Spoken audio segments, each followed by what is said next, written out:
श्रीमद् भगवद गीता अथ चतुर्दशोऽध्यायः। पिछले अनेक अध्यायों में योगेश्वर श्री कृष्ण ने ज्ञान का स्वरूप स्पष्ट किया। अध्याय 4 के 19वें श्लोक में उन्होंने बताया कि जिस पुरुष द्वारा संपूर्णता से आरंभ किया हुआ नियत कर्म का आचरण क्रमशः उत्थान होते होते इतना सूक्ष्म हो गया कि कामना और संकल्प का सर्वथा शमन हो गया, उस समय जिसे वो जानना चाहता है उसकी प्रत्यक्ष अनुभूति हो जाती है। उसी अनुभूति का नाम ज्ञान है। 13वें अध्याय में ज्ञान को परिभाषित किया। अध्यात्म ज्ञान नितत्वम तत्व ज्ञानार्थ दर्शनम। आत्मज्ञान में एक रस स्थिति और तत्व के अर्थ स्वरूप परमात्मा का प्रत्यक्ष दर्शन ज्ञान है। क्षेत्र क्षेत्रज्ञ के भेद को विदित कर लेने के पश्चात ही ज्ञान है। ज्ञान का अर्थ शास्त्रार्थ नहीं, शास्त्रों को याद कर लेना ही ज्ञान नहीं है। अभ्यास की वो अवस्था ज्ञान है जहां वो तत्व विदित होता है। परमात्मा के साक्षात्कार के साथ मिलने वाली अनुभूति का नाम ज्ञान है। इसके विपरीत सब कुछ अज्ञान है। इस प्रकार सब कुछ बता लेने पर भी प्रस्तुत अध्याय 14 में योगेश्वर श्री कृष्ण कहते हैं कि अर्जुन, उन ज्ञानों में भी परम उत्तम ज्ञान को मैं फिर भी तेरे लिए कहूंगा। योगेश्वर उसी की पुनरावृत्ति करने जा रहे हैं, क्योंकि शास्त्र सुचिंतित पुनि पुनि देखिए। भली प्रकार चिंतन किया हुआ शास्त्र भी बार बार देखना चाहिए। इतना ही नहीं, ज्यों ज्यों आप साधन पथ पर अग्रसर होंगे, ज्यों ज्यों उस इष्ट में प्रवेश पाते जाएंगे, त्यों त्यों ब्रह्म से नवीन नवीन अनुभूति मिलेगी। ये जानकारी सद्गुरु महापुरुष ही देते हैं। इसलिए श्री कृष्ण कहते हैं, मैं फिर भी कहूंगा। श्री भगवान उवाच।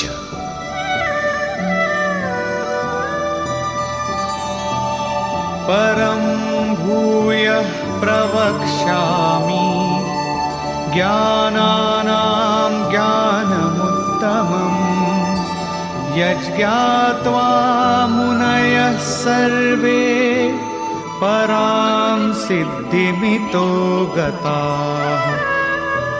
अर्जुन, ज्ञानों में भी अति उत्तम ज्ञान परम ज्ञान को मैं फिर भी तेरे लिए कहूंगा, जिसे पीछे कह चुके हैं।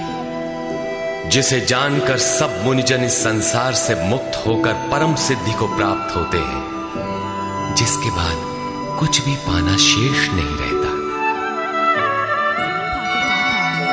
इदं ज्ञानमुपाश्रित्य मम साधर्म्यमागताः सर्गेऽपि नोपजायन्ते प्रलये न व्यथन्ति च। इस ज्ञान को उपाश्रित्य, इस ज्ञान का नजदीक से आश्रय लेकर क्रिया से चलकर पास पहुंचकर मेरे स्वरूप को प्राप्त हुए लोग सृष्टि के आदि में पुनः जन्म नहीं लेते और प्रलय काल में अर्थात शरीरांत होते समय व्याकुल नहीं होते, क्योंकि महापुरुष के शरीर का अंत तो उसी दिन हो जाता है जब वो स्वरूप को प्राप्त होता है। उसके बाद उनका शरीर रहने का एक मकान मात्र रह जाता है। पुनर्जन्म का स्थान कहां है जहां लोग जन्म लेते हैं? इस पर श्री कृष्ण कहते हैं,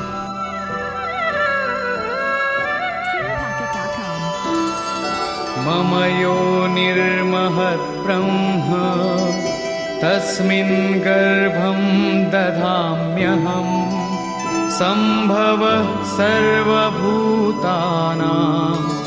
ततो भवति भारत। हे अर्जुन, मेरी महत् ब्रह्म अर्थात अष्टधा मूल प्रकृति संपूर्ण भूतों की योनि है और उसमें मैं चेतन रूपी बीज को स्थापित करता हूं। उस जड़ चेतन के संयोग से सभी भूतों की उत्पत्ति होती है।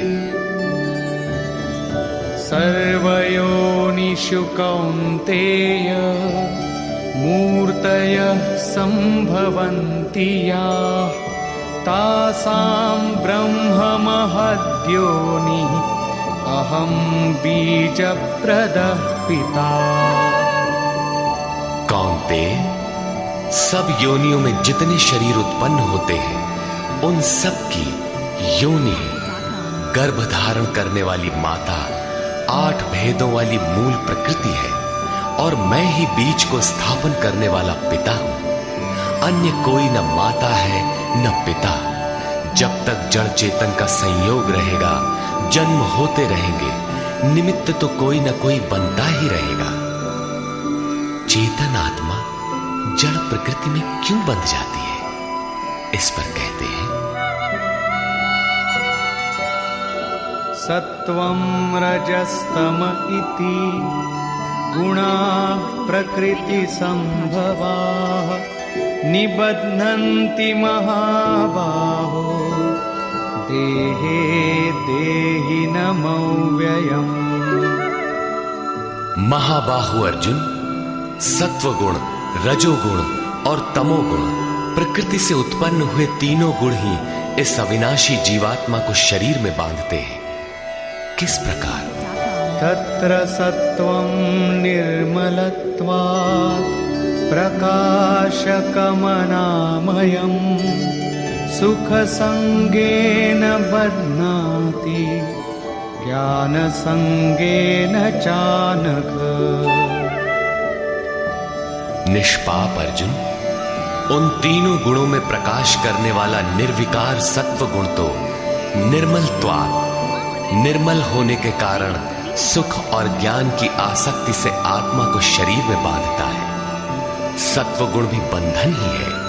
अंतर इतना ही है कि सुख एकमात्र परमात्मा में है और ज्ञान साक्षात्कार का नाम है। सत्व गुणी तब तक बंधा है जब तक परमात्मा का साक्षात्कार नहीं हो जाता। रजो रागात्मकं विद्धि तृष्णासंगसमुद्भवम् तन्निबध्नाति कौन्तेय कर्मसंगेन देहिनम्। हे अर्जुन, राग का जीता जागता स्वरूप रजोगुण है।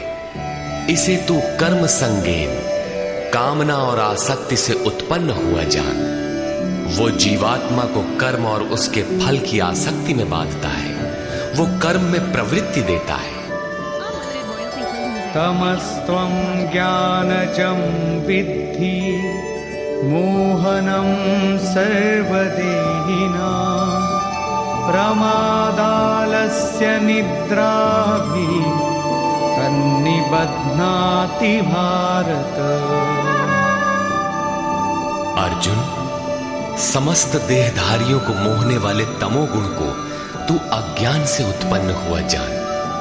वो इस आत्मा को प्रमाद अर्थात व्यर्थ की चेष्टा, आलस्य की कल करेंगे और निद्रा द्वारा बांधता है। निद्रा का अर्थ ये नहीं कि तमोगुणी अधिक सोता है, शरीर सोता हो ऐसी बात नहीं। या निशा सर्वभूतानां तस्याम जागर्ति संयमी। जगत ही रात्रि है।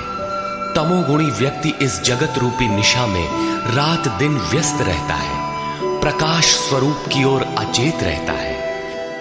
यही तमोगुणी निद्रा है। जो इसमें फंसा है सोता है। अब तीनों गुणों के बंधन का सामूहिक स्वरूप बताते हैं।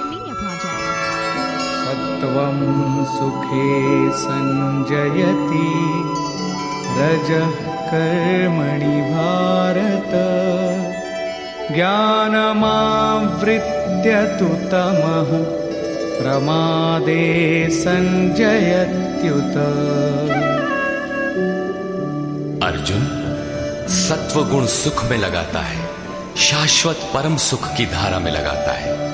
रजोगुण कर्म में प्रवृत्त करता है और तमोगुण ज्ञान को आच्छादित करके प्रमाद में अर्थात अंतःकरण की व्यर्थ चेष्टाओं में लगाता है।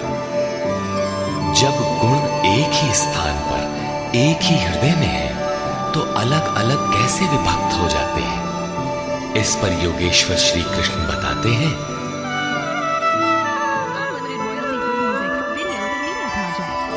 रजस्तमश्चाभिभूय सत्वं भवति भारत, रजः सत्वं तमश्चैव तमः सत्वं रजस्तथा। हे अर्जुन, रजोगुण और तमोगुण को दबाकर सत्व गुण बढ़ता है, वैसे ही सत्व गुण और तमोगुण को दबाकर रजोगुण बढ़ता है, तथा इसी प्रकार रजोगुण और सत्व गुण को दबाकर तमोगुण बढ़ता है। ये कैसे पहचाना जाए कि कब और कौन सा गुण कार्य कर रहा है?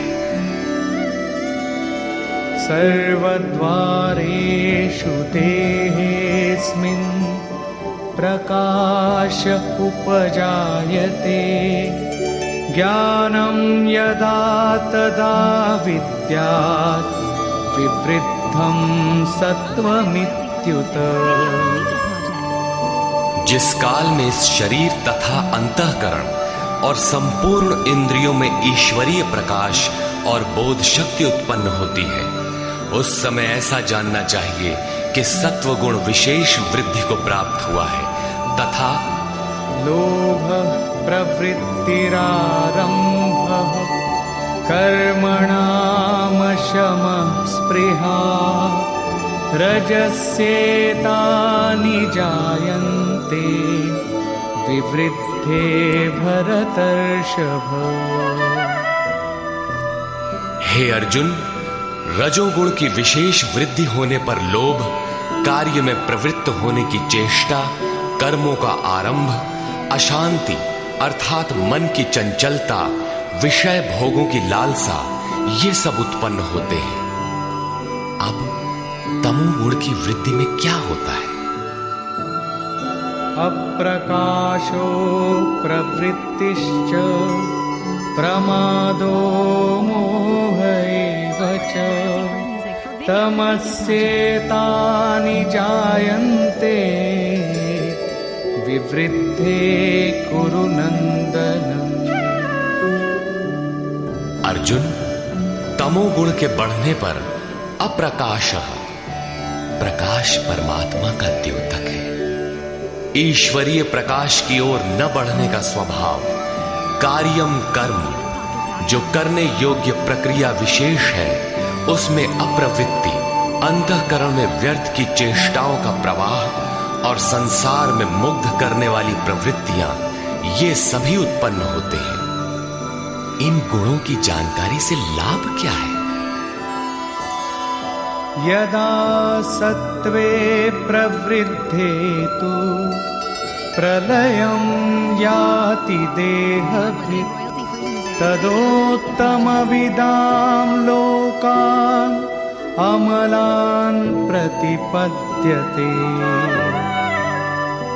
जब ये जीवात्मा सत्व गुण की वृद्धि काल में मृत्यु को प्राप्त होता है, शरीर त्याग करता है, तब उत्तम कर्म करने वालों के मल रहित दिव्य लोकों को प्राप्त होता है, तथा रजसि प्रलयं गत्वा कर्म संगिषु जायते, तथा प्रलीनस्तमसि मूढ़योनिषु जायते। रजोगुण की वृद्धि होने पर मृत्यु को प्राप्त होने वाला कर्मों की आसक्ति वाले मनुष्यों में जन्म लेता है, तथा तमोगुण की वृद्धि में मरा हुआ पुरुष मूढ़ योनियों में जन्म लेता है, जिसमें कीट पतंगादि पर्यंत योनियों का विस्तार है। अतः गुणों में भी मनुष्यों को सात्विक गुणों वाला होना चाहिए। प्रकृति का ये बैंक आपके अर्जित गुणों को मृत्यु के उपरांत भी उन्हें आपको सुरक्षित लौटाता है। अब देखें इसका परिणाम। कर्मणः सुकृतस्याहु सात्विकं निर्मलं फलम्, रजसस्तु फलं दुःखम्, अज्ञानं तमसः फलम्। सात्विक कर्म का फल सात्विक, निर्मल सुख, ज्ञान और वैराग्यादि कहा गया है। राजस कर्म का फल दुख और तामस कर्म का फल अज्ञान है।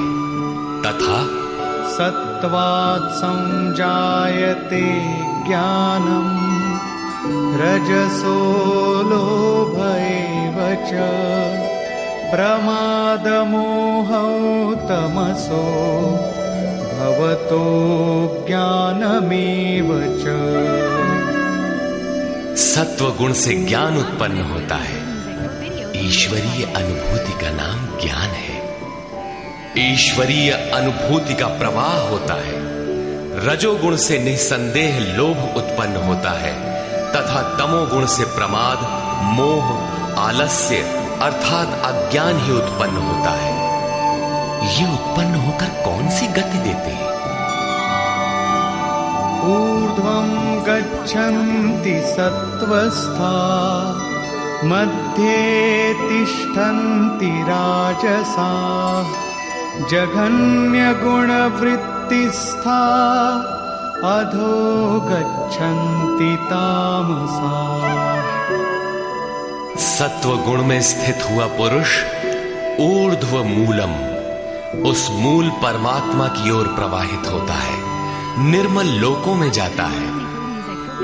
रजोगुण में स्थित राजस पुरुष मध्यम श्रेणी के मनुष्य होते हैं, जिनके पास न सात्विकम विवेक वैराग्य ही होता है और न अधम कीट पतंग योनियों में जाते हैं, बल्कि पुनर्जन्म को प्राप्त होते हैं। और निंदित तमोगुण में प्रवृत्त हुए तामसी पुरुष अधोगति अर्थात पशु पक्षी, कीट पतंगादि अधम योनियों को प्राप्त होते हैं। इस प्रकार तीनों गुण किसी न किसी रूप में योनि के ही कारण है। जो पुरुष गुणों को पार कर लेते हैं वे जन्म बंधन से छूट जाते हैं और मेरे स्वरूप को प्राप्त होते हैं। इस पर कहते हैं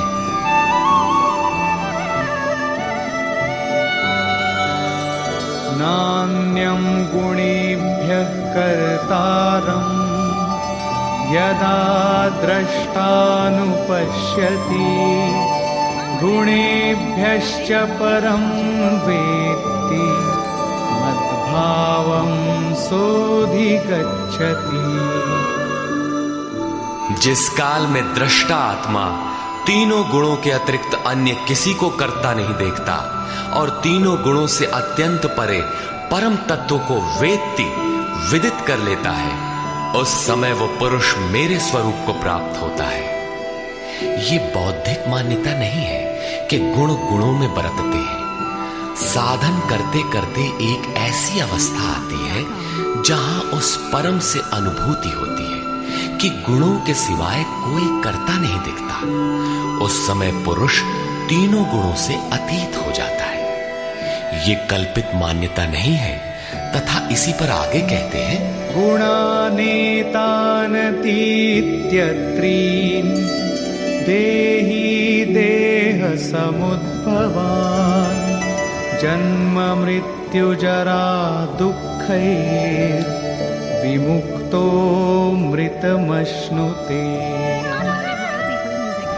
पुरुष इन स्थूल शरीरों की उत्पत्ति के कारण रूप तीनों गुणों से अतीत होकर जन्म मृत्यु वृद्धावस्था और सब प्रकार के दुखों से विशेष रूप से मुक्त होकर अमृत तत्व का पान करता है।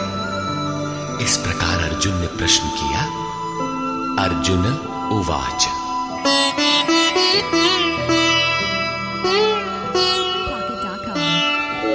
कैर्लिङ्गैः स्त्रीन् गुणानेतान् अतीतो भवति प्रभो किमाचारः कथं चैतान् स्त्रीन् गुणानतिवर्तते। प्रभु, इन तीनों गुणों से अतीत हुआ पुरुष किन किन लक्षणों से युक्त होता है और किस प्रकार के आचरणों वाला होता है तथा मनुष्य किस उपाय से इन तीनों गुणों से अतीत होता है। श्री भगवान उवाच प्रकाशं च प्रवृत्तिं च मोहमेव च पाण्डव न द्वेष्टि सम्प्रवृत्तानि न निवृत्तानि काङ्क्षति।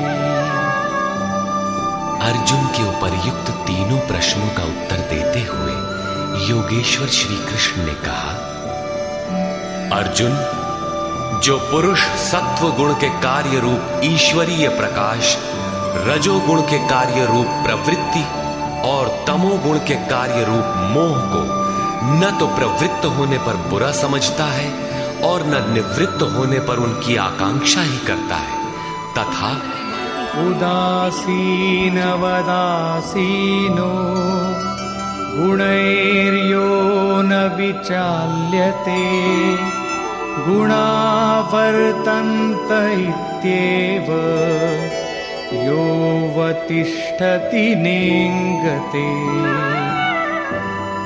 जो इस प्रकार उदासीन के सदृश स्थित हुआ गुणों द्वारा विचलित नहीं किया जा सकता, गुण गुण में ही बरतते हैं, ऐसा यथार्थतः जानकर उस स्थिति से चलायमान नहीं होता, तभी वो गुणों से अतीत होता है।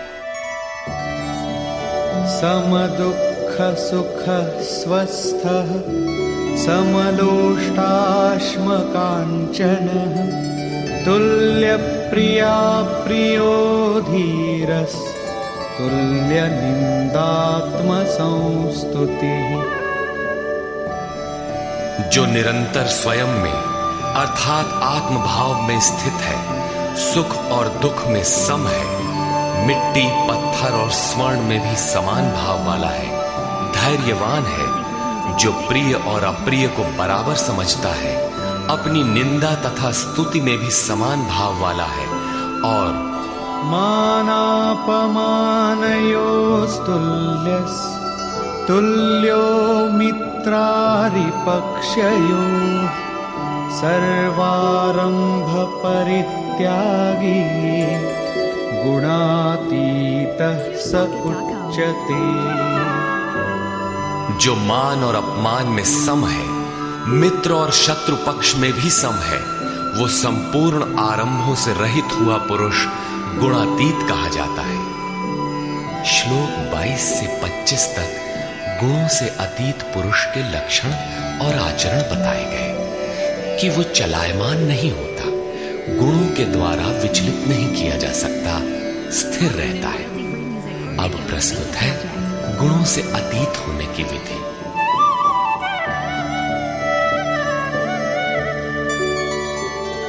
मां च यो व्यभिचारेण भक्तियोगेन सेवते सगुणान् समतीत्यैतान्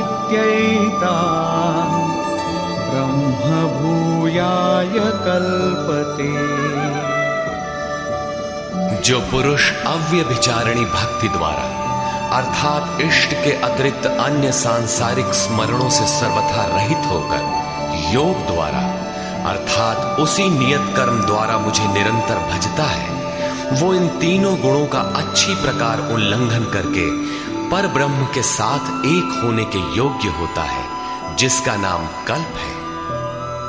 ब्रह्म के साथ एक ही भाव हो जाना ही वास्तविक कल्प है। अनन्य भाव से नियत कर्म का आचरण किए बिना कोई भी गुणों से अतीत नहीं होता। अंत में योगेश्वर निर्णय देते हैं,